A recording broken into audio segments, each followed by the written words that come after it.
Hi friends, কেমন আছো সবাই?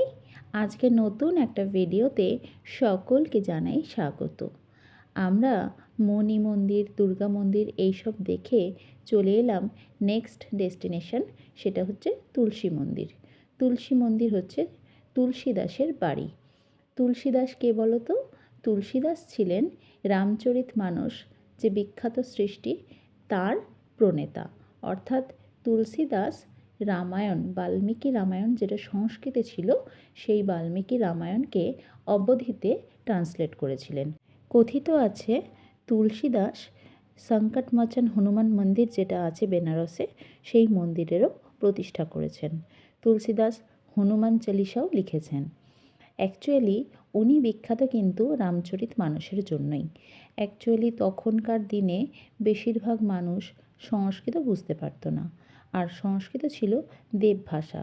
ওটা একমাত্র ব্রাহ্মণরাই বুঝতে পারতো, কারণ ওর ওপর ব্রাহ্মণ্যবাদীদের একটা প্রপার্টি ছিল। ফলে সংস্কৃত সাধারণ মানুষের বোধগম্যের বাইরে।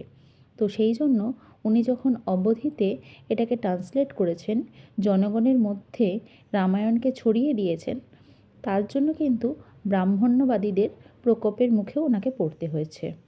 সেসব একটা বিস্তারিত ইতিহাস, সে নিয়ে না হয় আরও একদিন চর্চা করা যাবে। এখন আলোচনা করি তুলসী মন্দিরের কথা নিয়ে। তুলসী মন্দির জায়গাটা কিন্তু ভীষণ সুন্দর, অনেকটা বড় জায়গা নিয়ে এবং শ্বেতপাথরের। আর এই মন্দিরের সবথেকে প্রধান বৈশিষ্ট্য যেটা, সেটা হচ্ছে পুরো মন্দিরের গায়ে রামায়ণটা কিন্তু লেখা আছে। এই যে এইভাবে লেখা আছে। তবে আমি তো হিন্দি পড়তে পারি না, ফলে কি লেখা আছে না লেখা আছে আমি ঠিক জানি না। আমার মতো তোমরা কারা হিন্দি একদমই পড়তে লিখতে পারো না, কমেন্ট করে জানিও কিন্তু। হিন্দিকে যতবার রাষ্ট্রভাষা হিসেবে বলা হয়, ততবারই যেন হিন্দির প্রতি একটা আমার আলাদাই বিদ্বেষ চলে আসে এবং হিন্দি শিখতেও ইচ্ছা করে না। তবে একটা জিনিস আমি বুঝলাম, যে ভারতবর্ষ ঘুরে বেড়াতে গেলে হিন্দি শেখাটা খুব বেশি ম্যান্ডেটারি নয়, কারণ বেশিরভাগ মানুষই কিন্তু হেল্পফুল হয়, আর বেশিরভাগ জায়গাতেই ইংরাজিতে লেখা থাকে। তো যাই হোক, সেসব হিন্দি ইংরাজি নিয়ে অন্য আর একদিন আলোচনা হবে। এখন খুব সুন্দর করে ঘুরে নিই তুলসী মন্দিরটা। তুলসী মন্দিরের আর একটা বৈশিষ্ট্য হচ্ছে, এখানে এইরকম মডেলের মধ্যে দিয়ে পুরো রামায়ণটাকে বর্ণনা করা আছে। এই রকম জীবন্ত মডেলের মধ্যে দিয়ে যদি কোনো কাহিনী বর্ণনা করা হয়, তাহলে কিন্তু বাচ্চাদের ভালো লাগতে বাধ্য। তাই ওখানে প্রচুর বাচ্চা কিন্তু ঘুরে ঘুরে দেখছে এবং তার বাবা মায়ের সাথে সেই সব নিয়ে আলোচনাও করছে। এই যে মডেলিংটা দেখা হচ্ছে, এই মডেল রুমটায় ঢোকার জন্য এক্সট্রা একটা টিকিট কাটতে হয়। মানে তুলসী মন্দিরে ঢোকার জন্য কোনো আপনাকে এন্ট্রি ফি দিতে হবে না, কিন্তু তুলসী মন্দিরের ভেতরে যখন আপনি এই প্রেজেন্টেশন রুমটাতে ঢুকবেন, তখন আপনাকে 10 টাকা করে এক্সট্রা টিকিট কেটে ঢুকতে হবে।